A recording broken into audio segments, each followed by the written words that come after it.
DMD news में आप सभी का स्वागत है।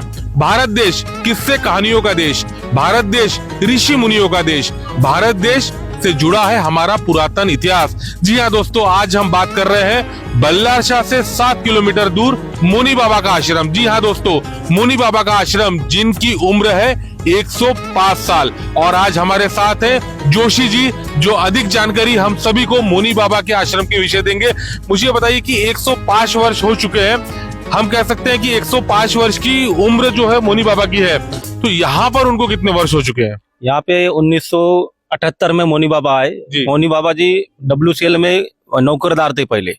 उसके बाद में वो अचानक उनको आध्यात्मिक कुछ ये हुआ, जानकारी हुई, वो फिर वो हिमालय में तपस्या के लिए गए। उसके बाद में हिमालय में तपस्या करने के बाद में हिमालय में तपस्या करते हुए इस समय बर्फ में अपने को पूरा लान दिए। ब्रह्म शक्ति के आधार पे उनके माथे पे जो ब्रह्म शक्ति थी, वो ब्रह्म शक्ति में वो तब ध्यान में लीन हो गए। उसके बाद में जो जवान था हिमालय में, कश्मीर में, हिमालय के वो बर्फ से लादे हुए बाबा जी के बंदूक से मारा तो उसके खून निकला। खून निकलने के बाद में फिर बोले कि यहाँ पे कौन है, तो संत है। फिर उन्होंने अपनी ध्यान साधना छोड़ा। उसके बाद में फिर वो वहां से कश्मीर से फिर बल्लारशाह आए 1982 में। 1982 में बल्लारशाह में WCL में नौकरी पे थे, इसलिए सब बल्लारशाह में बाबा आए करके उनका बहुत बड़ा WCL के जब बारकस एरिया था वहाँ पे बहुत बड़ा भंडारा हुआ। सब लोग थे उनके जो जुने थे, हमारे पिताजी भी उनमें से एक शिष्य है उनके, तो सब लोगों ने मिलके उनका भंडारा किया। उसके बाद में फिर वो इधर जंगल की तरफ निकल आए। आज जो अपन यहाँ कड़मना में जो जंगल है, वहाँ पे आमराई थी, यहाँ पे सब आम के झाड़ थे, बहुत गंदा जंगल था, सब शेर आते थे। बाबा बोले कि यही मेरे को एरिया पसंद आया, मैं यहीं पे रहूंगा। कुटिया लगा के उन्होंने एक झोपड़ा लगा के एक गाय के साथ में उन्हें अपना एक रहना चालू किया। उसके बाद में सब शिष्य मिलके यहाँ पे उनको कुआं खोद के दिए, और कुआं खोद के फिर लोगों का जो समस्या थी, लोग उनकी तरफ आते गए समस्या के लिए, समस्या उनकी हल करते गए। किस तरह की समस्याओं का हल मुनि बाबा द्वारा किया जाता है? मुनि बाबा के तरफ हर प्रकार के लोग आते हैं, हर संप्रदाय के लोग आते हैं और हर समस्या का हल करते हैं। आज अपन देश में सबसे बड़ी महारोग, महाबीमारी कोरोना होके गई 2 साल पहले। आज मुनि बाबा के एक भी शिष्य को दवा खाने की भी एक पायरी चढ़ना नहीं पड़ा। ये उनका चमत्कार है। आज लोग, मैं भी उनको फोन करता था कि बाबा मेरे को, मैं यहाँ कार्यरत हूँ, यहाँ पे सब लोग कोरोना से मर रहे हैं। वो बोले तुम निश्चिंत रहो, मैं हूँ तुम्हारे पीछे में। मुनि बाबा बात नहीं करते, मुनि बाबा मौन व्रत धारण है, केवल दूध पीते और भगर खाते।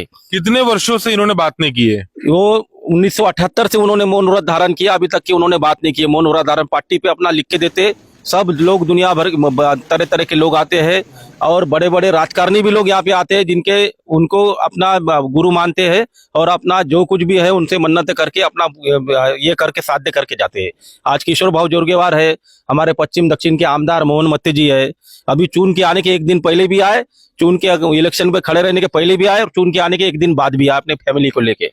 बहुत श्रद्धा है मुनि बाबा की, हर समस्या का हल करते हैं, हर इलाज का हल करते हैं, हर तबियत का, किसी के अंदरूनी, किसी को आर्थिक परेशानी, सब परेशानी वो दूर करते हैं। और वो उनका जो बताया है, वो किसी से 1 रुपए की भी अपेक्षा नहीं करते कि तुम इतना दो, ऐसा दो, ऐसा दो। आज हम साधु संत के बारे में देखते हैं, ये टीवी में भी चैनल में देखते हैं कि कितने साधु संत कैसे प्रकार के, लेकिन गुरु महाराज का ऐसा है कि गुरु महाराज आज तक के किसी से कि भाई मेरे को ये करके दो, मेरा ये बना दो, वो बना दो, लोग आते गए और लोग करते गए। इसके पहले धन सिंह सगवाल बोल के जी थे बल्लारपुर के, उन्होंने ये हनुमान मंदिर बांधा। उनका 1 ट्रक से 100 ट्रक का व्यवसाय हो गया। बाबा जी ने उनके ट्रक की पूजा की, उसे 1 ट्रक से बरकती होते होते 100 ट्रक हो गए। आज इनके चमत्कार भरपूर है, इनके चमत्कार लिखने लायक है, और अपन इसके विषय में भी एक बनाएंगे। अभी हम सब मिलके इनके गुरु महाराज के एक आश्रम बना के, ऐसे लोग हम मिलके छोटी मोटी सेवा करते हैं, लोग आते हैं और अपनी समस्या हल करते हैं। यहाँ जैसे कि हम देख सकते हैं, बहुत ही सुंदर यहाँ पे गौशाला देख सकते हैं, यहाँ पर लंगर की व्यवस्था की गई है, दूर दूर से भक्त आते हैं। एक यहाँ पर हम कह सकते हैं कि जंगल परिसर हम कह सकते हैं। मुझे एक बताइए, जैसे हनुमान जी का मंदिर है, और कौन से देवस्थान यहाँ पर है, और जिनकी विशेषता क्या है? इनकी विशेषता है कि हनुमान जी का मंदिर, तो जब गुरु महाराज जैसे रहने के लिए आए तभी हनुमान जी का मंदिर बांधा था। उसके बाद में धीरे धीरे यहाँ पे नवग्रह मंदिर बना है, शनि भगवान का मंदिर बना है, और गुरु नानक देव जी के जो सुपुत्र है श्री चंद्र भगवान, दुर्गा माता का मंदिर बना है। श्री चंद्र भगवान का मंदिर की अभी मूर्ति स्थापना हुई, जिसकी मूर्ति अमृतसर से आई है। अभी ये उनका आप गुरुद्वारा का वो देख सकते हैं, मुकुट देख सकते हैं, सब ये अभी धीरे धीरे यहाँ पे सब डेवलपमेंट हो रहा है। गौशाला है, नाग मंदिर है, धीरे धीरे धीरे यहाँ पे कनेक्टिविटी बढ़ रही है। हनुमान जी का मंदिर मैं समझ सकता हूँ, परंतु श्रीचंद जी का यहाँ पर जो आपने स्थान बनाया है उसके पीछे का तात्पर्य क्या है? उसके पीछे का तात्पर्य गुरु महाराज के गुरु जो है, गुरु श्री चंद्र भगवान है। अब गुरु महाराज जिस दिन आए उसके बाद में हनुमान जी का मंदिर बनने के बाद में उन्होंने 3 फुट की श्री चंद्र भगवान की पीतल की मूर्ति लाया। पीतल की मूर्ति लाने के बाद श्री चंद्र भगवान का सुबह शाम अरदास आरती उरती होती रही।